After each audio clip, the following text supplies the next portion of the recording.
নির্বাচনী জনসভায় তৃণমূল কংগ্রেস প্রার্থী মহুয়া মৈত্র নাগরিক এবং ভোটদাতাদের প্রতি নির্বাচনী বক্তব্য রাখলেন। কৃষ্ণনগরের জনগণ কেনই তাকে ভোট দেবেন এই প্রশ্ন নিয়ে সাধারণ মানুষের কাছে আবেদন জানালেন। সাংসদ পদ খারিজ নিয়ে মহাভারতের দ্রৌপদীর প্রসঙ্গ উপস্থাপন করেন। নির্বাচনে তার জয় সুনিশ্চিত করতে কৃষ্ণনাগরিকদের কাছে আবেদন রাখছেন তৃণমূল কংগ্রেস প্রার্থী। লোকে অনেকে আমাকে বলে, দিদি এবার আপনি ভোট চাইছেন না? আমি আজকে কৃষ্ণনগরের 25টা সভা করেছি, 25টা ওয়ার্ডে। একটাতেও আমি ভোট চাইনি, বরঞ্চ আমি আপনাদের থেকে শুনেছি যে আপনাদের কি চাই। এই কৃষ্ণনগরের শহরের 25টা ওয়ার্ডের মানুষ কেউ বলেছে নর্দমার কথা, কেউ বলেছে নিকাশি ব্যবস্থার কথা, কেউ বলেছে রাস্তার কথা, কেউ বলেছে বেলডাঙ্গা ফ্লাইওভারের কথা, কেউ বলেছে কৃষ্ণনগর রেল স্টেশনের কথা, কেউ বলেছে জলঙ্গি অঞ্জনা খাল এই সংস্কারের কথা। অনেকে অনেক কিছু বলেছে, অনেকের অনেক কিছু চাহিদা, আমি সব শুনেছি। প্রত্যেকটার উপর প্রসেস ওরিয়েন্টেড ওয়েতে কাজ করব, কিন্তু তার আগে আমি আপনাদেরকে দুটো কথা বলতে চাই। এক, যেটা দাদা বললেন যে এই ভোটটা কিন্তু যত ইম্পর্টেন্ট ভোট, এটা মিউনিসিপ্যালিটি ভোট নয়, এটা রাজ্য সরকারকে পরিচালনা করবে তারও ভোট নয়। এই ভোটটা একটা অনেক উঁচুর ভোট, শুধু দিল্লির ভোট নয়।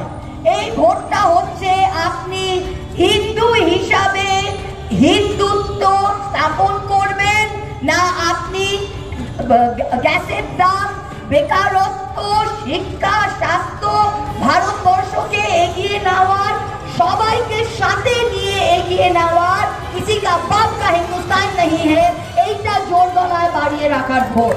আপনারা কৃষ্ণ নাগরিক হিসেবে ডিসাইড করুন। আমি আপনাদের কাছে ভোট চাইবো না, একটা অ্যাপিল করব। আমি যখন দাঁড়িয়ে পার্লামেন্টে বলি তখন কিন্তু নিচে দেখা যায় মহুয়া মৈত্র AITC কৃষ্ণনগর।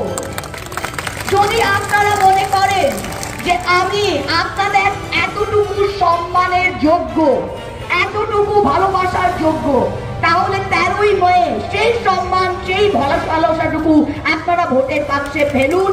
কারণ 8ই আপনারা কৃষ্ণনগর লোকসভা কেন্দ্রের মানুষ আমাকে ভোটে জিতিয়ে 65,000 ভোটের লিডের মার্জিনে পাঠিয়েছিল দিল্লি। খালি দুভাবে আমাকে কেউ সরাতে পারে। এক হচ্ছে if any court of in the land, যদি কোনো দেশের আইন আমাকে 2 বছরের বেশি সাজা দেয় আফটার কনভিকশন, তাহলে আমি সরতে পারি। আর 2 নম্বর, যদি কৃষ্ণনগরের মানুষ বোতাম টিপে আমাকে ভোটে হারায়। এই দুটো পদ্ধতির বাইরে আমাকে গণতন্ত্রে কেউ বার করতে পারে না। আপনাদের ভারতবর্ষের 1.4 বিলিয়ন 130-40 কোটি মানুষের প্রত্যেক জনের একটা মৌলিক অধিকার আছে। সেই অধিকারটা কি? যে আপনার প্রতিনিধি দিল্লির পার্লামেন্টে থাকবে। যখন আমাকে ওরা বেআইনি ভাবে সরিয়েছে, শুধু আমার এই অধিকারটা ওনারা নেয়নি, আপনাদের প্রতিটি কৃষ্ণ নাগরিক যে ভোট দেয়, প্রতিটি গণতান্ত্রিক মানুষ যিনি কৃষ্ণনগরে বাস করে, তার এই অধিকার ছিনিয়ে নিয়েছে। কারণ গত 6 মাস আপনাদের প্রতিনিধি নেই দিল্লিতে। যেটা 8 তারিখ হয়েছিল, এরা আমাদের রামায়ণ মহাভারত শেখায়। আমি যখন ভোট চাইতে যাই তখন সবার কাছে যাই। আমি 1 নম্বর ওয়ার্ডেও যাব, 25 নম্বর ওয়ার্ডেও যাব, আমি চাপড়ায় বৃত্তিহুড়ায়ও যাব, আমি কিন্তু আবার সেখানে দিকনগরেও যাব আর চকদিকনগরেও যাব। পঞ্চায়েতে দাঁড়ালে লোকে কেউ যদি কাউন্সিলরে দাঁড়ায়, সে বাড়ি বাড়ি যায় ভোটটা চাইতে। কারণ আমরা চাই, এই বিজেপি একমাত্র এমন নোংরা দল যে শুধু হিন্দু এলাকায় গিয়ে ভোট চায়, জানেন আপনারা। আর এবার কি করছে? CPM কে পাঠাচ্ছে মুসলমান এলাকায় আর নিজেরা যাচ্ছে হিন্দু এলাকায়। এই হচ্ছে তাদের গেম। 8ই ডিসেম্বর ওরা কি করেছিল? 8ই ওরা আমাদের রামায়ণ মহাভারত, একটা মহাভারতের একটা গল্প আছে, গল্প না মহাভারতে লেখা আছে, আপনারা জানেন, দ্রৌপদীর বস্ত্রহরণ। ওরা তো খুব গল্প শোনায়, আমি একটা গল্প শোনাচ্ছি, তারপর আপনারা নিজেরা ডিসাইড করুন।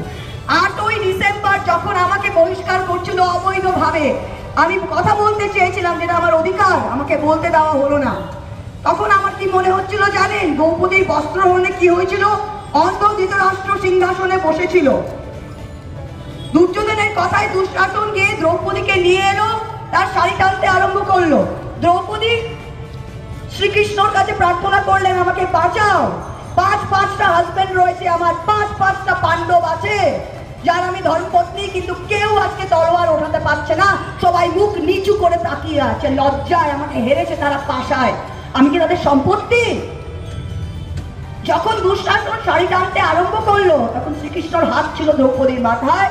তারা সে কিন্তু যতই টানুক, জানি কিন্তু এ নারী নাহি কি শাড়ি হ্যাঁ, এ নারী না শাড়ি, শাড়ি আর শেষ হচ্ছে না। দুঃশাসন মূর্ছিত হয়ে পড়ে গেল, মূর্ছা গেল, আর দ্রৌপদী দাঁড়িয়ে থাকলো। আজকে 8ই ডিসেম্বর ঠিক তাই হয়েছিল। অন্ধ্র ধৃতরাষ্ট্রের মতন সেই স্পিকার ওম বিড়লা সিংহাসনে বসেছিল, আর ওই কুরুর দরবারে ওই কৌরবরা কিন্তু আমার বস্ত্রহরণ করার চেষ্টা করছিল, কেউ বাঁচাতে আসেনি। মানুষের হাত আমার মাথার উপর ছিল, তাই আজ অব্দি আমি দাঁড়িয়ে আছি। অনেকে বলেছিল মমতা কেটে ফেলবে, অনেকে বলেছিল জিততে পারবে না, তারা চেনে না মমতা ব্যানার্জিকে, তিনি বাঘের বাচ্চা। প্রথম দিন থেকে তিনি আমার পাশে দাঁড়িয়েছে, এই প্রথম টিকিট এইটা ঘোষণা হয়েছে, প্রচার এখান থেকে শুরু হয়েছে। তাই আশা করছি কৃষ্ণনগরের মানুষ, আমার কৃষ্ণ আমার মাথার উপর তাদের হাত আছে, কোনোদিন আমার চিরহরণ হবে না। কিন্তু আমি এটাও বলে যাচ্ছি, আমার মধ্যে এই ক্ষমতাটা আছে, আমি বাঙালি নারী।